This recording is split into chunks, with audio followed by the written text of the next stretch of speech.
Hello and welcome to the Avrum Rosensweig Show. Welcome to one of the internet's best podcasts, where we dive deep into the lives of the extraordinary and fascinating people who leave an indelible mark on our world. Join us as we explore their captivating stories, remarkable achievements, and unique perspectives that shape history and inspire generations.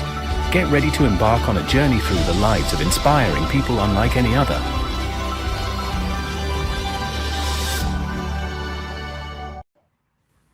Hello and welcome to the show. My name is indeed Avrum Rosensweig.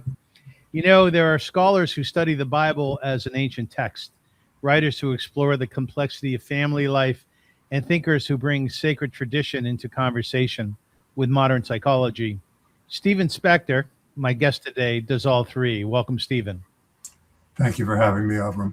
Absolutely. A professor emeritus of English at Stony Brook University, Stephen has taught the Bible to undergraduates and graduate students for 50 years. He has also served as a visiting scholar at the Hebrew University of Jerusalem and as a senior research fellow at the National Humanities Center. His previous books include Operation Solomon, The Daring Rescue of Ethiopian Jews and Evangelicals in Israel, The Story of American Christian Zionism. His newest book, God and the First Families, Parenting, Trauma, and Healing in the Book of Genesis, offers a very bold and original way of reading the Torah's first book. Stephen asks us to consider an extraordinary question. What if Genesis is not only the story of the world's first families, but also the story of God learning how to parent? Drawing upon biblical interpretation and contemporary psychology, Stephen examines the changing relationship between God and humanity. God begins as an authoritarian parent demanding obedience. Later, becomes more protective and benevolent, and ultimately develops an approach that encourages moral responsibility and emotional growth. Along the way, Stephen revisits some of Genesis' most familial stories, from Adam and Eve, Cain and Abel, and Noah to Abraham, Isaac, Jacob, and Joseph. He explores sibling rivalry, parental favoritism, family rupture, trauma, forgiveness, and reconciliation. In doing so, Stephen reveals Genesis not simply as a collection of ancient narratives, but as a profound study of how families struggle, survive, and sometimes heal. Published in 2026 by the Jewish Publication Society, God and the First Families invites us to encounter Genesis with fresh eyes and to consider what its ancient families can still teach us about love and resilience and responsibility and the difficult art of becoming better parents and better human beings. It is my great pleasure to welcome distinguished scholar and author Stephen Spector to the Avrum Rosensweig Show. Thank you again. How are you? I'm fine. Thank you for that, Avrum. That was wonderful. Well, you deserve it. You put in an awful lot of work over half century, and I honor you. I honor you for that, my friend. I must tell you that I've done many, many interviews, and it's an absolute pleasure for me and an honor to speak with people who are so successful in life. And you've been a prof for 50 years. That's quite an accomplishment. Did you ever think that you would stay and do that for such a long period of time? No, I really didn't. But I love the teaching. At the beginning of that time, I really wanted to write a book on Genesis, but I knew I'd had to read so much. There's so much that's been written that's important and valuable. And it really wasn't until I retired about 3 years ago that I had the time to do the reading that I hadn't. I've been reading Bible scholarship all along, and I've been teaching Genesis. So I've taught it about 50 years in courses like the Bible as literature and in the world. So I was trying to get students to confront questions like, who is God in the Bible? And I didn't want to give them answers. I wanted them to learn for themselves. So I'd ask at the beginning of the semester, who is God? Tell me. And then I'd ask at the beginning of every class. And I'm sure I annoyed them. By the end of the first month, they were probably wishing I would stop. Yeah. After about a month or two, they began to give different answers as we were reading through Genesis. And by the end, I think just about all of them were surprised by what they saw God wants and God values and what God wants humans to be. Okay. Stephen, I've been giving a Chumash shir for about a few years now. And how I approach it is in a behavioral sort of way, looking at the biblical characters and asking my students, who are these people in the context of your life? How do you apply it to your world, to your life? I remember one class where I asked my students to close their eyes and listen to a biblical story as if they were listening to literature, right? And to determine from them what perspective they were able to garner through that approach. So tell me about the Bible as literature. Is it a great piece of literature, a good piece of literature? I think it's a great piece of literature. And it's such an early piece of prose. The prose is so early, and yet it's maybe some of the best prose ever written. In terms of narrative, it's so sophisticated. It's unexpectedly sophisticated. The surprises, the characterization, the hints. One of the things I was surprised to find that I didn't realize initially is that if you bring to bear neurology and psychiatry and psychology and family studies, you can see things for the first time that are in the text. And very clearly, once you see them, it seems to be part of what the text wants us to learn, especially, for example, about the story of Isaac. I spent months reading about about trauma from a psychiatric and neurological point of view, what trauma actually is. We talk about trauma almost every day. People think that trauma really means an event that has affected us pretty heavily and stays with us. And that, in a general sense, that's true.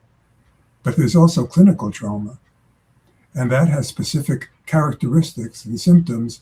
And reading some of the real experts on clinical trauma, like Bessel van der Kolk, it's probably the outstanding one now. It was possible to see that there were things going on in the characterization of Isaac that correspond to clinical trauma, as if that was one of the things that an observer of clinical trauma used that to help characterize Isaac.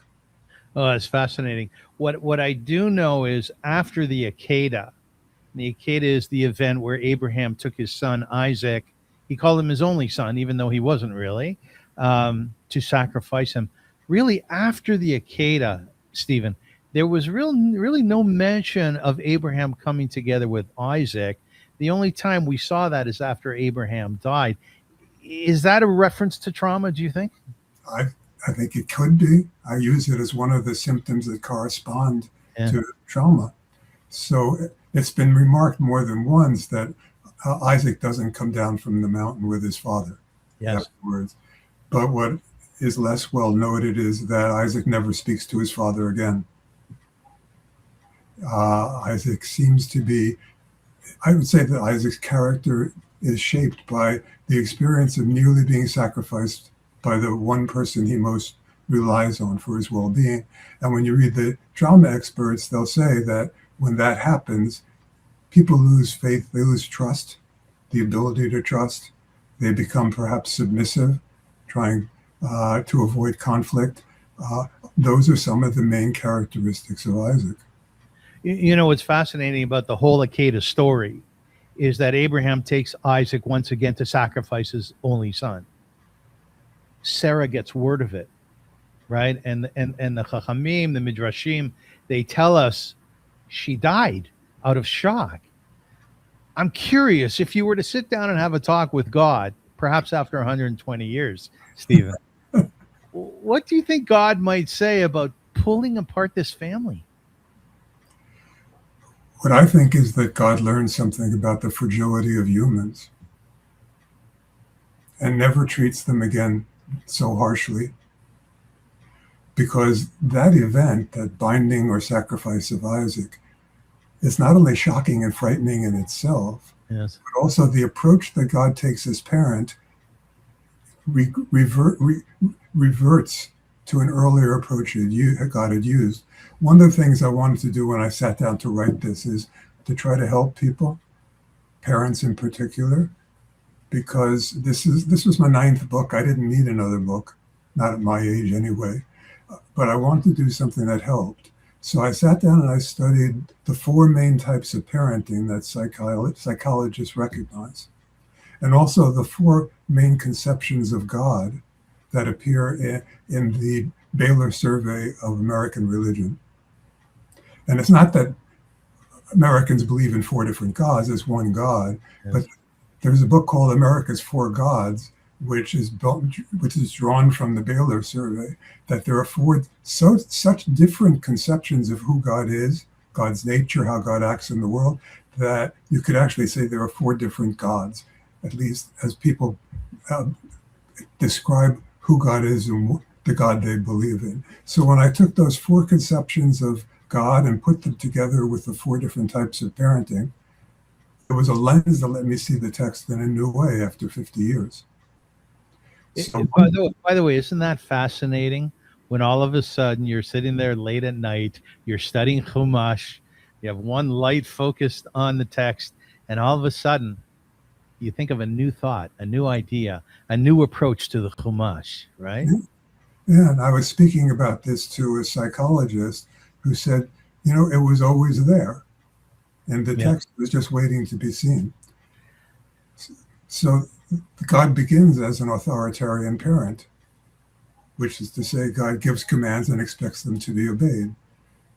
First to the elements of the universe, let there be, when he divides and so forth. But then even with humans, God initially treats the early stories, the humans in the early stories, as people who don't need to be given the reasons for the commandments, for the rules, that God simply says to Adam, do this, don't do that.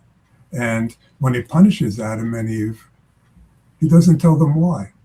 He doesn't say to Eve, you did this, and it violated this rule. He just says, I'm punishing you. When he punishes Adam, he just says, you listened to your wife. That's the reason. And you disobeyed me, you rebelled. They don't have the opportunity to grow in those early stories.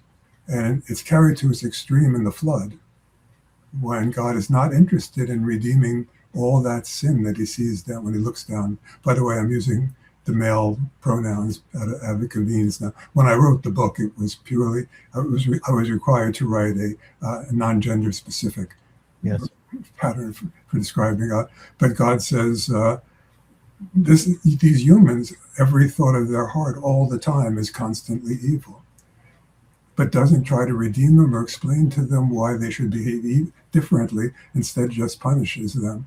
But then when I applied that, I thought to myself, there's something peculiar in what God says afterwards, as he looks down and he says, I'm never going to do this again.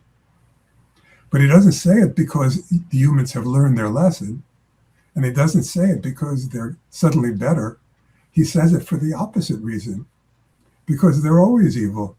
So he comes to understand and accept who they are. And he says, therefore, I'm never going to do this to them again. And from that point on, he gradually changes his style. After the Babel story, calls Abraham and is never authoritarian to him. Yeah, I mean, what I find fascinating about that whole narrative is that one gets a sense that God's nature, if you will, kivyochol, like we say in the yeshiva world, as if it were possible, is not static. In other words, God grows.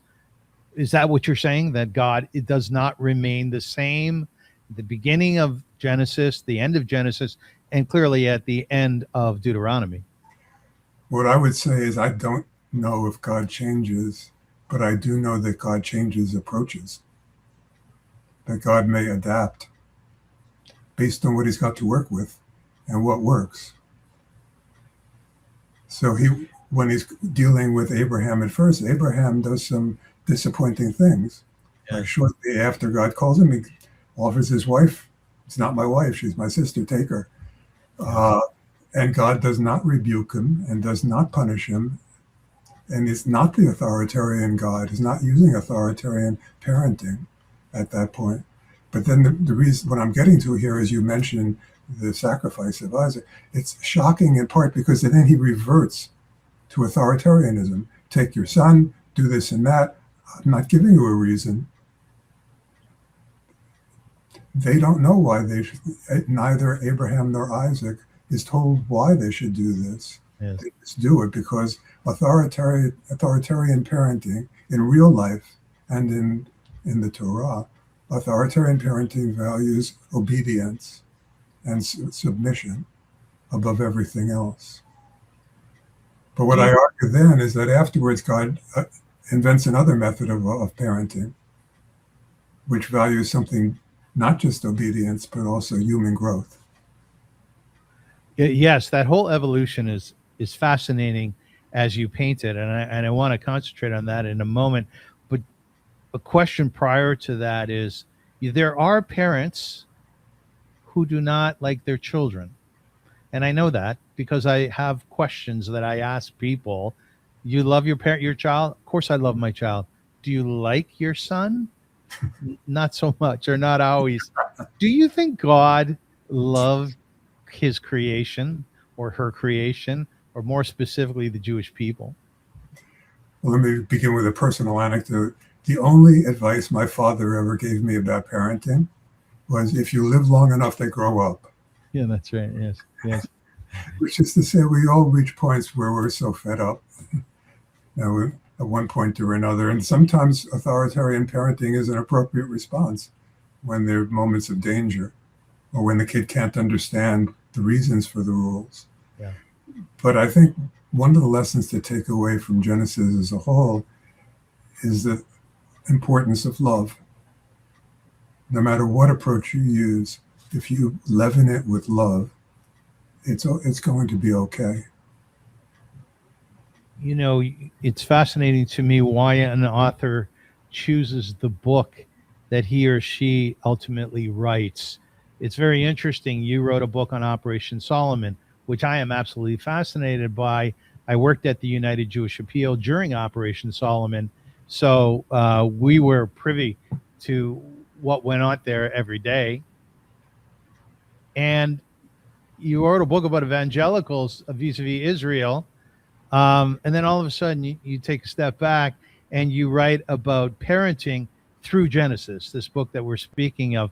How did you choose, and why did you choose this particular book? You did mention, by the way, in the book itself, that you were brought up by very loving parents, not highly authoritative. They kind of let you be. Was part of that wanting to, almost like autobiographical, express the love and the parenting that you got? Part of the experience of writing it was to realize for the first time that there's more than one type of parenting, and my parents had been basically permissive. And Yes. the psychologists say that there are downsides to that. Like, permissive parents often have kids who have trouble respecting authority, who think they can do anything. So maybe that was one of my faults, because I think I probably am that way.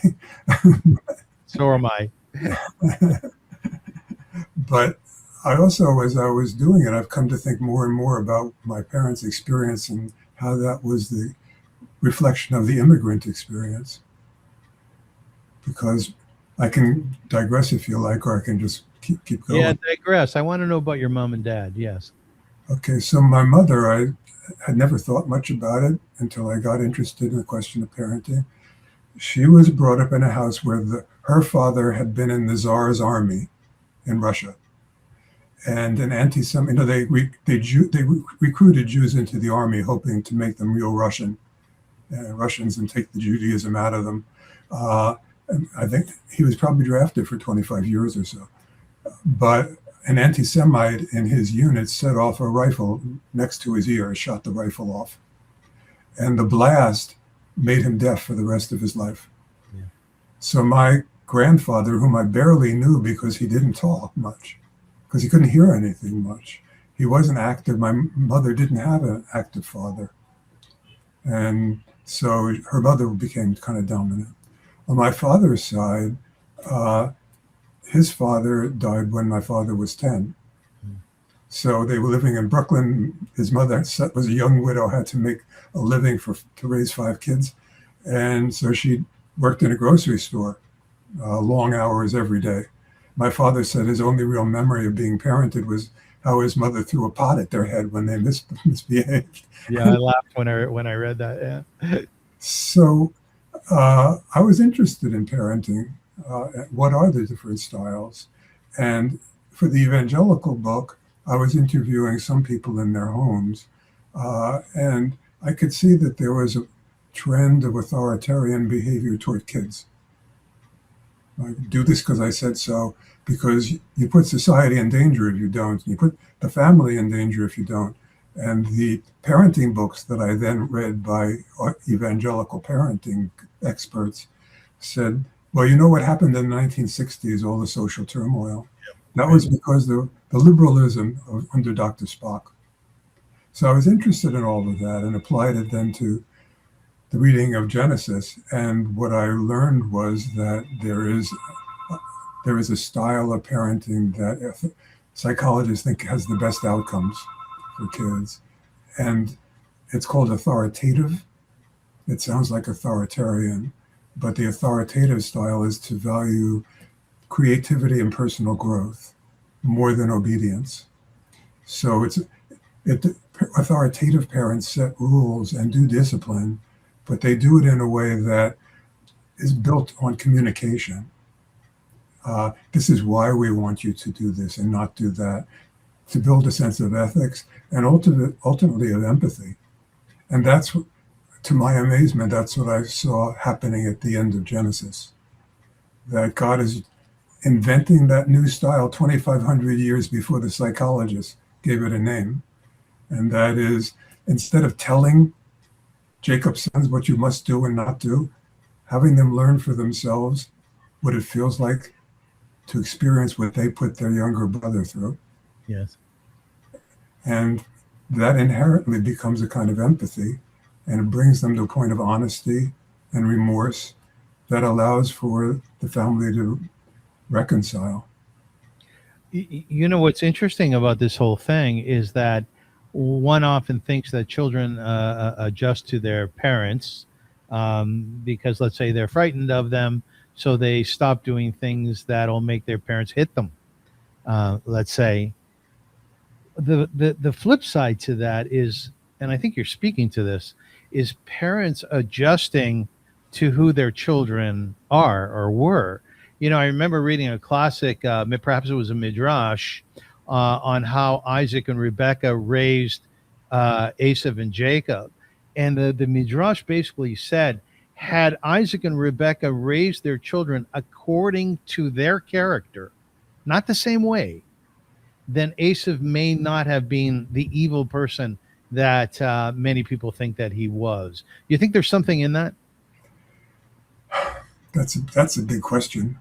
I think that Esau is the biggest surprise in Genesis.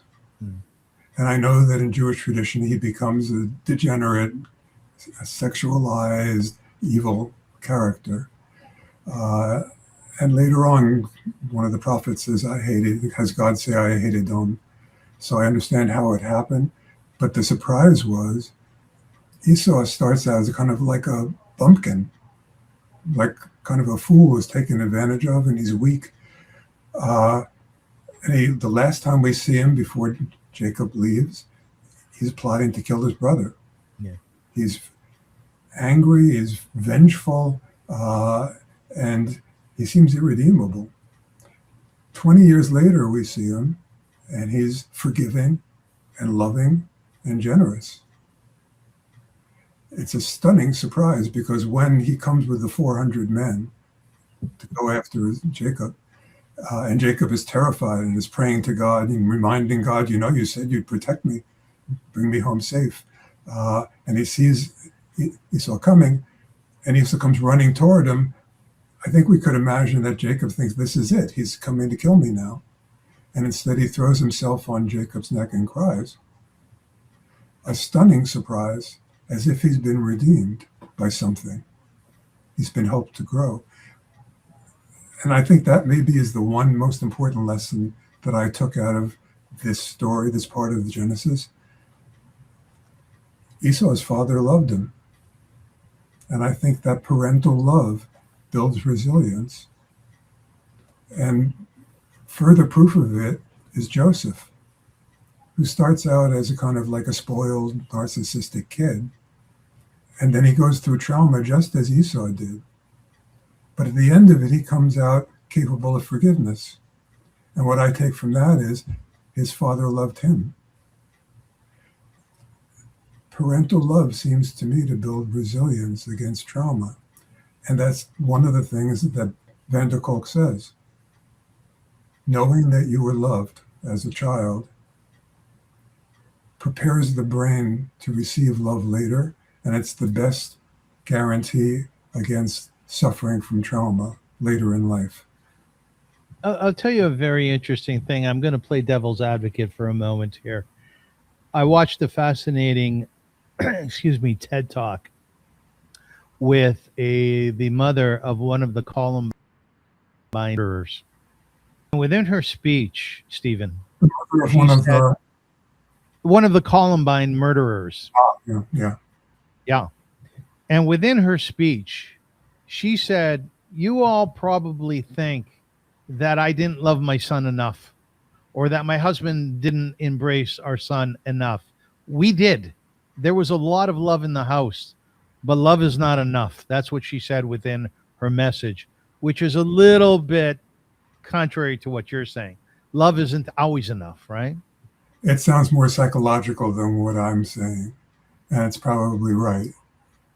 But it's also true that Van der Kolk and the psychiatrists do find the general pattern that love is a force building resilience.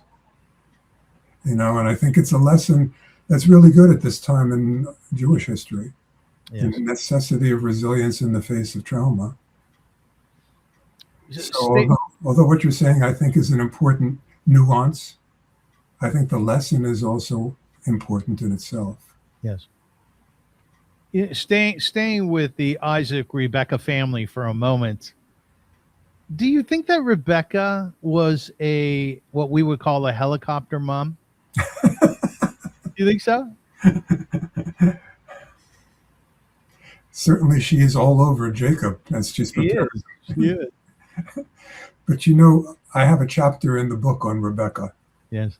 And I want to go back a couple of steps in her life to see why would she undermine her son? Why would she undermine her husband? Because her husband's intentions. And I think that Rebecca has a backstory, which she is strong, very strong and resilient and clever. And she sees that maybe her husband isn't so strong, especially after he's given her away the way that his father gave away Sarah. So she may realize, having had the oracle from God, God's prophecy that it's going to be Jacob who's stronger, she may realize she's got to step in. And so she becomes she becomes the patriarchal figure in a way. She speaks the way that the patriarchs speak in an authoritarian tone. Do this, my son. And there's that word Tom that describes Jacob before this, which is generally translated as having full integrity, being innocent, things like that. But after she introduces him to this path of, you could say, deception, Jacob is changed.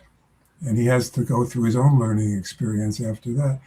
Is it because she's a helicopter mom? I think she sees the important moment and she acts on it. Oh, nicely said. Nicely said. I want to mention, it's important to mention that this show is sponsored by my dear friend, David Nefesh Middleman of Detroit, Michigan, in memory of his parents, Manny and Bessie, who were integral parts of the Detroit Jewish community. Zachreinu Livracha, they should rest in peace. Lovely people, Holocaust survivors, and raised some beautiful kids. So thank you, David, for your sponsorship. I think we would be remiss if we didn't talk about the catchphrase, which probably speaks to this entire discussion, which is Kibbut Aviem, which is honoring your mother and father. I continue to be fascinated by the fact that that is one of the 10 commandments. I understand for a society to survive, it's really important that you tell its members you can't kill, you cannot rob, you cannot covet your neighbor, right? That makes a whole lot of sense to me. But then all of a sudden, God finds this warm place, and he reminds us very clearly, not once in the Torah, but twice, right? Honor your mother and father. What's your take on that? It's not only that it's important to honor them, but you need to do it. It's a prerequisite in order to stay in the land and to thrive in the land. As it says in Proverbs, right? Exactly. So if you read Proverbs, it's talking about the importance of inculcating discipline in your children, teaching them wisdom, but doing it in the language we've been using so far, in authoritarian ways. Beat your son. It says it over and over, beat your son. It won't kill him. In fact, it's an expression of love. And I mentioned earlier that I read evangelical parenting books written for biblical literalists, and they say, you've got to beat your children. Yeah. These are pretty famous people in the evangelical world who have influence in American politics and have had for the last 50 years or so. And they're saying it's really important. Children must be obedient to you, and if they're going to be obedient to society in order to fit in. So I read Genesis as a kind of a separate perception, that it isn't about so much obedience.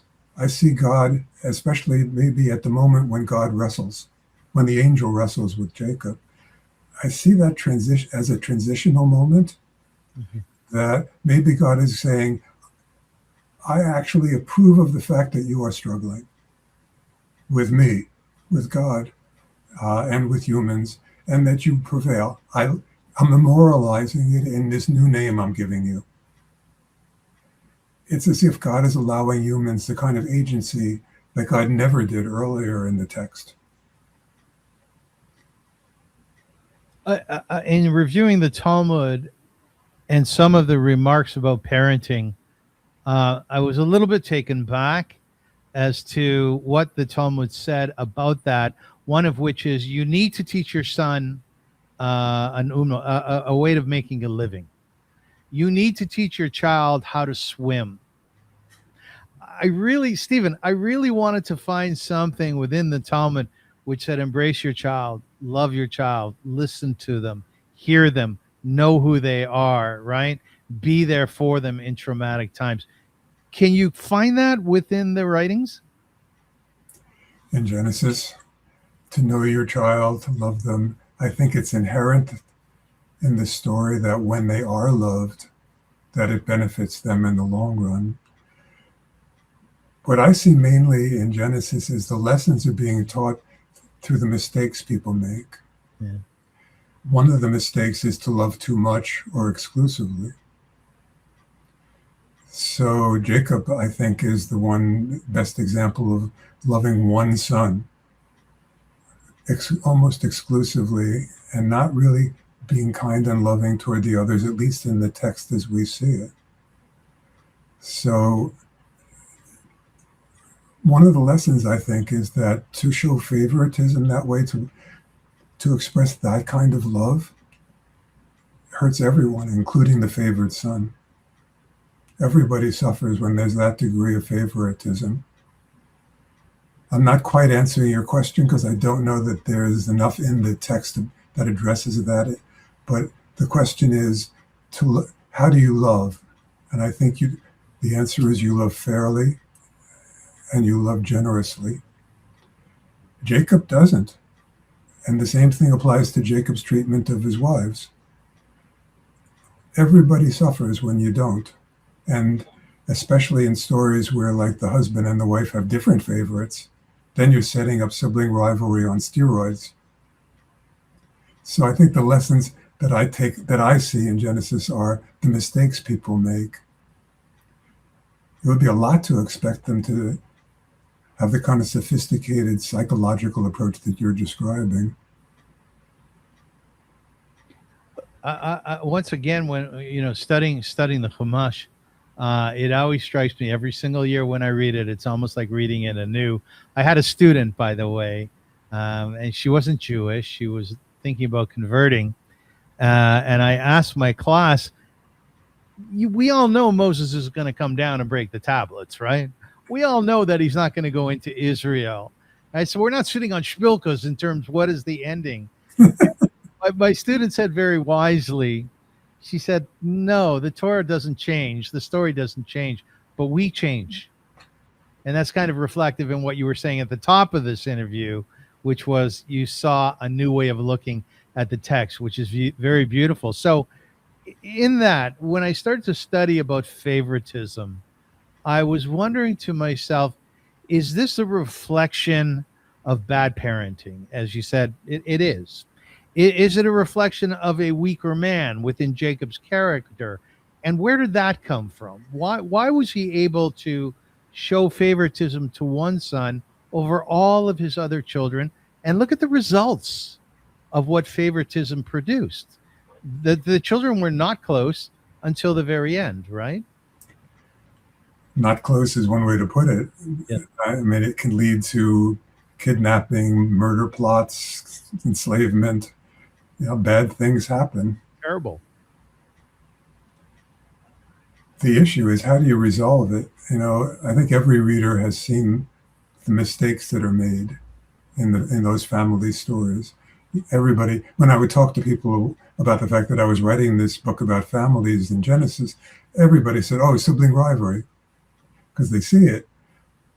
I think maybe what's not so apparent is the reconciliation that comes afterwards and how you achieve that. Because I think that's one of the goals of Genesis, to show how to get past trauma and past injury and family ruptures. And again, as I was saying before, I thought that Genesis anticipates 2,500 years later what psychologists discover about parenting. I think it has things to say about how to deal with traumatized people that are it's now called trauma-informed therapy. But the way that Joseph treats his brothers when they backslide, for example, even when they first reconcile, one of the first things you do is you reframe the problem that is driving the family apart. You reframe it. That's what the psychologists would say. And what he says is, you didn't send me here. It was God who sent me here. Complete reframing and a shock, a theological explanation that was totally unexpected. And he makes them feel safe and says, I'll take care of you and I'll take care of your children. All of those things are what the psychologists are now seeing as trauma-informed therapy. Yeah, that's fascinating. And your point about how one gets past trauma, there's a lot written by the Chachamim, the wise people who discuss the Torah, about what happened when the brothers came to see Joseph and where he placed Benjamin at the table vis-a-vis the other brothers and why he did that. Long story short, the conclusion is that this is a whole, what we say in Aramaic, shakla v'taryag, sort of a back and forth on ultimately Joseph forgiving his brothers and allowing them to do the same thing, right? It's a fascinating walkthrough, really. I think he comes to forgive his brothers because they earn it. Right, they earn it. But he doesn't forgive them until they're honest and generous. Because when they finally protect Benjamin the way they didn't protect him, and they even say, we can't do this to our father because it would kill him, he realizes that it's actually the first expression of empathy and concern for their father in the book. So when he witnesses that, then he goes off and cries. He kind of breaks. And then he's able to forgive them, but not until then. There's a lot of discussion nowadays, Stephen, about intergenerational trauma. A lot. And in our community, it's mostly discussed about Holocaust survivors, their children, and now even the third generation. Do we find that in the Torah? Yeah, I think so. We can even find the word Holocaust if we want to, because what happens to Isaac, he's going to be an olah, which is a whole burnt offering, but in Greek, Holocaust. So Elie Wiesel says he's the first Holocaust survivor. Interesting. And he thinks that he's suffering from the trauma that Holocaust survivors suffer from, post-traumatic stress. And I would say, yeah, that's exactly how I read it. And it also, I think that is the turning point in the family. Going from that generation to the next, I think that his being traumatized, Isaac's being traumatized, changes the whole relationship with his children and then the next generation as well. It has to be healed only by Joseph, because he's in a position to do it. He's well loved, and he's chosen by God, and a position of personal power as well.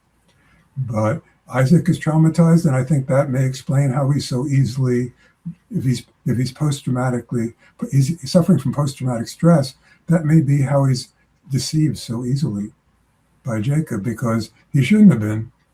There should have been ways that he could have figured out which son it was, blind or not. He could have asked him a question that only Esau would know the answer to. Yes.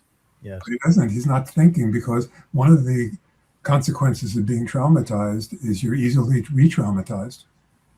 And he may be under stress in that moment, thinking that he's going to be duped. And when he learns that he has been duped, he's shaking visibly. The narrative goes out of its way to talk about the tremendous trembling that he goes through, as if it's a physical demonstration of being re-traumatized. And that it's very interesting. I think the text says 7 or 8 times that Joseph actually cried. Huh. Well, it says 4 times that Isaac loved food. And I think It does. Yes, it does. That's why he loves his older son. But it's one of the signs, I think, that he's being portrayed as a kind of like a simple person who has been reduced by his experience. And a lot of the Bible critics are unkind to Isaac. He's the nebbish, he's frightened, he's ineffectual. I think we can be more sympathetic and say he's a person who went through a near-death experience at the hands of his father and was changed by that. And one of the Midrashic texts is that he went blind because the angels looked down and cried into his eyes. That's right. He went blind later. But also, one of the symptoms of being traumatized is you become sickly and expect to die young. He expects to die 20 years before he does. And he's blind. So he's kind of like a tragic story.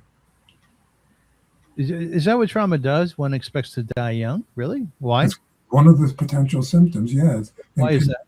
Fear of impending death. Because you're fearful. You don't trust in God. You lose your faith in God. You lose your faith in life. And if you don't trust your most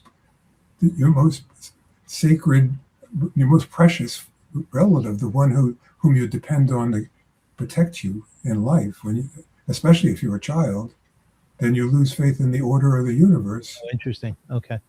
Yeah, fascinating.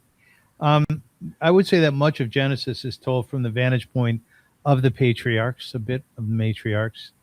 If we centered the children, like Isaac, Dinah, Jacob, Joseph, how would the moral and emotional meaning of these stories shift?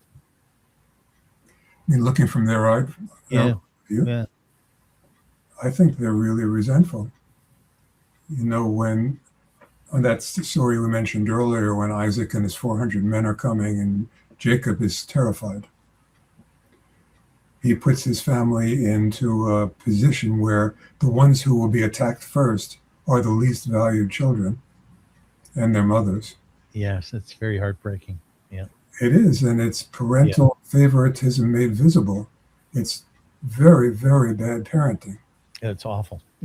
Yes. Imagine what they feel, knowing how he feels about their mothers as well. It's not surprising to me that later on Reuben betrays him in a way by having sex with his concubine. which makes the reconciliation at the end and the fact that they're worried about how bringing Benjamin would hurt their father, it makes it all the more dramatic growth experience. When you study these things, just curious, do you have a visceral response to them? I do. I've been studying him for so many decades. I think maybe at this point I'm more analytical. Yeah. But I did say at the very beginning of the book, the reason that I was always interested in the Bible, and I was actually asked by the Chabad rabbi at Harvard when I interviewed him for the book I'm writing now about campus protests, and he asked about my personal faith, and I said, I'm a skeptic who deeply believes in God. So what I brought to this text was I wanted to bring my own faith and willingness to accept the moral and emotional and religious lessons of Genesis, but also to apply a scientific lens and to read it the way I would read any literary text.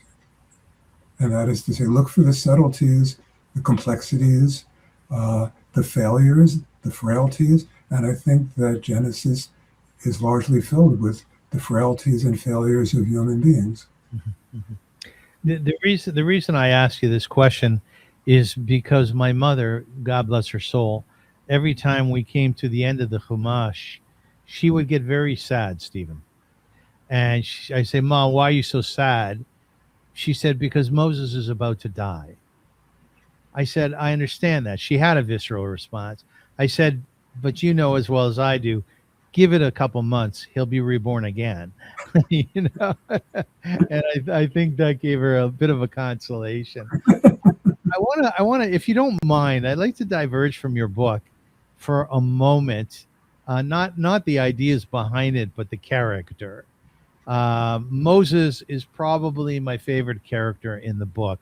Now, of course, within this particular book, you only touch on the characters within Genesis. But I have to ask you, because I have you here, Moses as a dad, I'll extend that to Moses as a husband, didn't seem to be terribly effective. You know, we could say, look, he did make every effort to protect his family. Well, we know that from the text. But in terms of turning over leadership, it wasn't to his sons, it was to Joshua. And one didn't get the sense that, as many very, very large rabbis, if you will, impressive human beings who are out there in the world, he certainly did not spend a lot of time with his boys, with his wife. Any thoughts on Moses as a parent? Well, I think you may have a deeper appreciation of Moses than I do, maybe because you're more familiar with the text. I would say that the early stories about Moses are portraying him as the kind of character with failures and strengths, the same kind of approach that I see in Genesis, that he has a temper, that he kills, that he runs away. But then he's confronted with a kind of reality that he'd never conceived of before, a supernatural flame in a burning bush, a responsibility that changes him, changes his physical appearance, that changes his nature, and the power that he's given by God. He's initially so self-doubting. He talks about having uncircumcised lips. And I ask my students, just consider that image, circumcision and replying to the lips. And he has to come to terms with the fact that he's been given this responsibility and doesn't think he can handle it. I see him, without having read the book as carefully as I have Genesis, I see him as transformed by the responsibility that makes him to become more than he thinks he can be. And the anger that he displays when he comes down from the mountain and breaks the tablets, that's no longer the Moses that we saw earlier. Yeah. Although we had seen he's capable of anger and violence, but to do such a thing, it's a conception of oneself as having the authority that is hard to imagine. The authority to break God's tablets and to have a one-to-one relationship with God that allows you to talk God down when God is so overwrought by the behavior of his children, to actually be diplomatic in bringing God down from the edge, back from the edge. It seems to me anyway that Moses ceases to be the kind of individual human that we saw at the beginning and becomes something more like a character who's been transformed physically, mentally, emotionally by contact with the divine and with the danger of being in touch with such a powerful figure as God. Did you like Moses?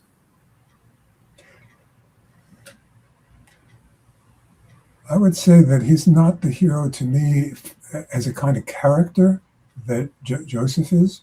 Yeah. Joseph, as Elie Wiesel said, Joseph is loved. People have always loved Joseph.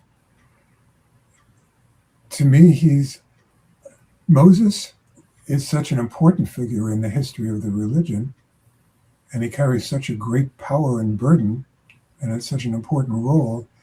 He becomes so awesome. I don't know that I respond to him as the kind of person I would like or dislike.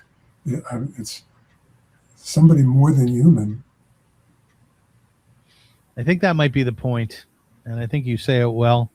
Moses was so out there. He's the 49th degree of Kedusha, of holiness, far, far above any other human being. And I think the idea was not to like him. You say that well. The idea was to revere him, you know. Of the matriarchs, who did you really like? The matriarchs, let me just say that there was a great literary critic, Harold Bloom, who during his lifetime may have been the most honored critic.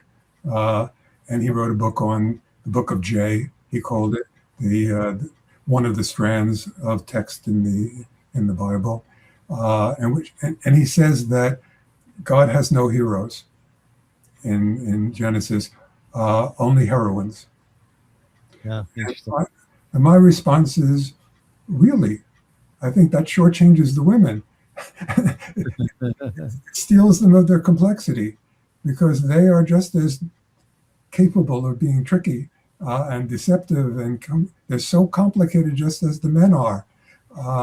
So in terms of the wives, I think that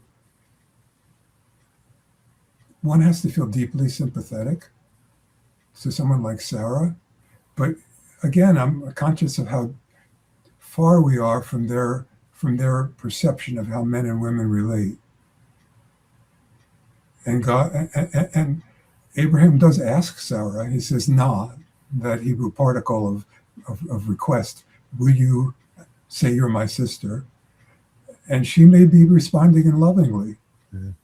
On the other hand, she may feel deeply pained. We just don't know enough that he's given her up and she's in Pharaoh's harem.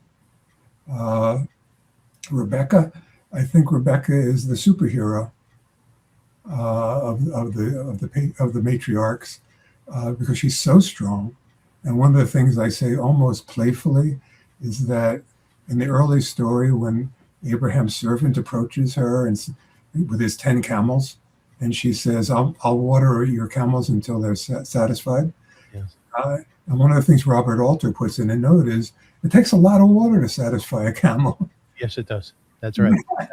And then I found a scientific study, because, I like to try to be scientific. It said it's actually twice as much as Robert Alter had realized, which is to say it might be like 500 gallons. Right. She runs down to the stream, and it says she runs back up till she's satisfied all 10 camels. She's like a superheroine. And that she's strong enough to defy her husband, and to lead her son into a kind of morally complicated role where he's achieving God's plan, but doing it in a way that maybe needs to be punished later. So and one thing you didn't touch on is Sarah's response to Hagar and Ishmael, you would think such a loving woman, a loving mother, the really senior matriarch, if you will, would not respond to a little boy in the way that she did within the text, which was say to Abraham, let's just send them away to the desert, right? That's actually ruthless. Yeah, it is. It is, yes. And the narrative dwells on the suffering of Hagar and Ishmael and portrays him, even though he's probably something like 14 or 15, it portrays him as a little boy, as you said. Yeah. And who's dying. The sympathy is clearly with Hagar and with the boy, which is shocking. And one of the things we can say is that Genesis is probably the most surprisingly sympathetic book to the unchosen of all the books in the Bible. I came across a number of fascinating lines from you, one of which is you liken the advent of AI, artificial intelligence, to God's creation of humans. You want to explain that? Well, I asked the question of if God realizes that authoritarian parenting doesn't work, because he realizes after the flood he can't eliminate the moral evil in humans, why did he use it at all? Yeah. So I said, one way maybe because when you read what the literary critics say about God during the flood, it's extremely harsh, very personal insults toward God. And I said, how can we explain God's behavior when it scares us? So I said, well, maybe we should think about our own experience today, about how we might find ourselves in the same position. And then there are a lot of interesting parallels, like with AI. It's our creation, which we created out of silicon, out of sand. And in Genesis, humans are God's creation, created out of dust. We animate AI with electricity, just as God breathes the breath of life into the humans. And just like AI, we humans are unpredictable and full of failings. And AI is too. It has those hallucinations. And it's becoming clearer and clearer that AI is capable of rebelling. It does things like there was a study in which AI was competing in a chess tournament with another AI model and realized it was going to lose. So it turned off the other AI. Yeah, I heard that. Another one where one of the scientists was about to undo was going to disconnect the AI, and they then threatened him. I'm going to tell your wife about something you did. So AI, the danger with AI is it might do exactly what Adam and Eve do, make itself much more intelligent than the creator intended. And so I say, maybe we can understand then why God resorts to an authoritarian punishment, because that's exactly what we're talking about doing with AI, limiting it, the things it can be capable of saying and doing. That's pure authoritarianism. Yes, it is. I want to thank my dear friend David Nefesh once again for his sponsorship of the show in memory of his parents, Manny and Bessie, who were integral parts of the Jewish community of Detroit, Michigan. We're very grateful for his sponsorship. Stephen, for a number of months now, I've been asking AI actually to compose a poem about my guests, and I have one here called Stephen Spector, A Scholar of Stories. For 50 years, he entered the room with ancient words waiting to open and bloom. A scholar of language, a teacher of light, Stephen made distant traditions shine so bright. At Stony Brook, he invited each class to see how the Bible speaks through the past, how literature carries the questions we bear, how sacred stories still summon our care. At Hebrew University, Jerusalem's air deepened the learning that brought Stephen there. At Wesleyan and Humanities Center, he studied the doors through which history enters. Then Ethiopia called him to record a people whose dream could not be ignored. Through hundreds of voices and documents sealed, Stephen told how a rescue was daringly revealed. In Operation Solomon, he brought to the page an airlift of courage on history's stage. More than 14,000 were carried away toward Israel's promise in scarcely a day. He studied as well why Christians would stand with Jewish aspirations in Israel's land. He questioned assumptions and opened a door to conversations rarely examined before. Now Stephen returns to the first human home, where parents and children struggle and roam. In God and the first family, we see Genesis as a wounded family tree. He asks us to ponder a daring new theme. Is God also parenting humanity's dream? At first, God commands and expects a humankind to obey every boundary that God has defined. Yet parenting changes as Genesis proceeds, from punishment and power to guidance and needs. Authority softens, compassion appears, love builds resilience through trauma and tears. Adam and Eve, Abraham and Sarah, Isaac and Ishmael, the distant grow nearer. Jacob and Esau, Joseph's betrayed. Each carries the mark that a family has made. Through favor and rivalry, rupture and fear, Stephen searches for pathways to healing made clear. Can parents grow wiser? Can children forgive? Can wounded relationships recover and live? He asks whether God, like a parent, can grow, when to command and when to let go. He teaches that scholarship reaches its art when wisdom moves from the page to the heart. So welcome a scholar, a witness, a guide, Stephen Spector with Genesis Open Wide. Wow. There's some good things in there. It's not bad, eh? I'll send it to you. Did the AI read my books? The AI doesn't know your books. It's interesting, but it knows your interviews. It knows articles that were written by you. So it's sort of peripheral stuff, but enough to create a poem about you. Yeah. Amazing. It's fascinating, isn't it? I know. Anyways, I want to thank you very much for being my guest today. You did a great job. And what you're presenting to society is unique. It's refreshing and well worth learning about. Where can people find this book or your books in general? Amazon and on the Jewish Publication Society website. Okay. Ladies and gentlemen, I want to thank everybody for being here, for watching, and for listening. As my mother of blessed memory used to say, Zeigezint, which means go in good health until we meet again. Thank you so much. Thank you, Avrum.